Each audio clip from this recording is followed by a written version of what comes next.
أهلا بكم من جديد. حتى لا يدخلان في مأزق الحسابات في الجولة الأخيرة، تحتاج البرازيل ونظيرتها كوت ديفوار الفوز في مباراتهما اليوم الأحد. صبحي عزت والمزيد.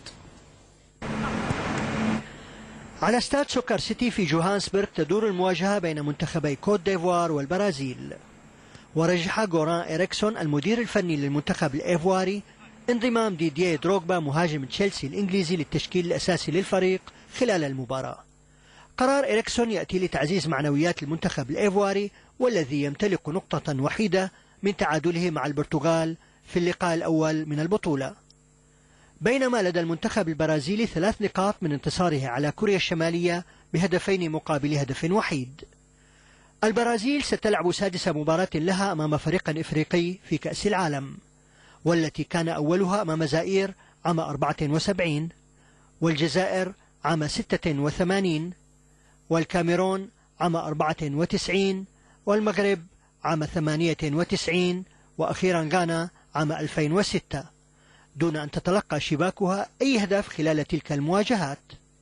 في اللقاء المرتقب تتجه الأنظار إلى المدربين، حيث سبق لإريكسون أن درب دونغا مدرب البرازيل الحالي عندما كان لاعبا في نادي فيورنتينا الإيطالي في موسم 88-89.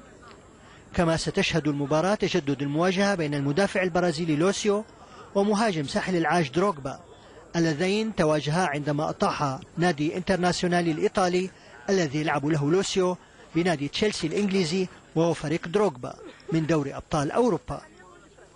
صبحي عزت، العربية.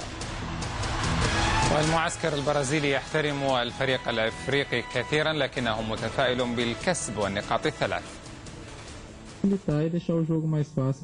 في مباراتنا أمام ساحل العاج سنحاول اللعب دون أي ضغط. ستكون المباراة صعبة لأن الفيلة يلعبون بشكل مختلف عنا. أنا في وضعية جيدة في هذه المرحلة وأرغب في التحسن في المباراة المقبلة وحتى النهائي. بخصوص مستقبلي أمل أن أرجع إلى بيت البرازيل باللقب العالمي. دونغا كمدرب يبني عمله على فلسفة خاصة به، لذلك يجب علينا أن نحترم خطة أي مدرب. أعتقد أن هذه الضجة الإعلامية على منتخب الأرجنتين عادية، لأن الأرجنتين منتخب كبير مثل البرازيل.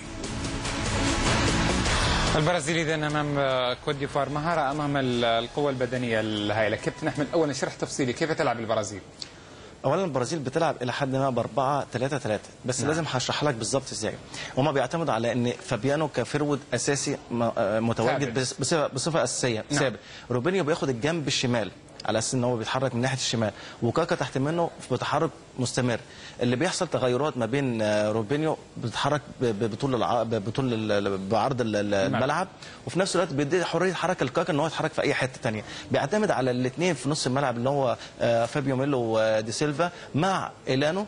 وقوة الفريق البرازيلي متمكنة من الجهة اليمنى عن طريق مايكون اللي هو دايما بيزيد ويعمل انطلاقات سواء بتسديدات أو سواء بكروسات على أساس إنه يستغلها فابيانو. فأنا شايف إن قوة الفريق البرازيلي في تحركهم بدون كورة، نعم. مش تحركهم هو أثناء معاهم الكورة، ودي الميزة الكبيرة جدا. يعني احنا شفنا إيلانو الجون اللي عملها له روبينيو من ورا المدافع بتاع كوريا الشمالية، قدر إيلانو إن هو يحطها بتحرك من غير كورة، مجرد ما بيتحرك. فدي ميزة الفريق البرازيلي، تحركه بدون كوره تخلق مساحات كتير جدا للعيبه انها تقدر توصل للجون. نعم جميل. تعال للجهه الاخرى، كوت ديفوار. كابتن رابح، كيف تلعب وكيف ستلعب غدا؟ نعم، على كل حال المنتخب الكوت ديفوار معروف يلعب بطريقه 4-5-1 ويعتمد على لاعب نجم دروغبا في الهجوم، والوسط يا توري. عندنا لاعب كيتا ايضا خطير في الاجنحه.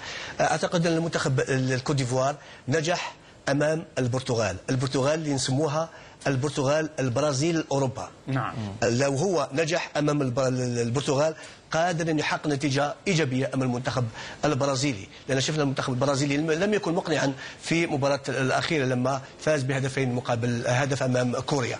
لهذا الايفوريين بلا شك راح يدخلوا بقوه اضافيه امام المنتخب البرازيلي لكي يحققوا نتيجه، ويطمحون ايضا المرور الى الدور الثاني. اعتقد ان غدا ان شاء الله البرازيل ستكون مهمه صعبه جدا امام الكوت ديفوار. نعم، اذا البرازيل وكوت ديفوار مواجهه فيها صدام كبير بين المهاره الفرديه والجماعيه وبين القوه البدنيه واللياقة البدنية العائلة لدى الأفارقة.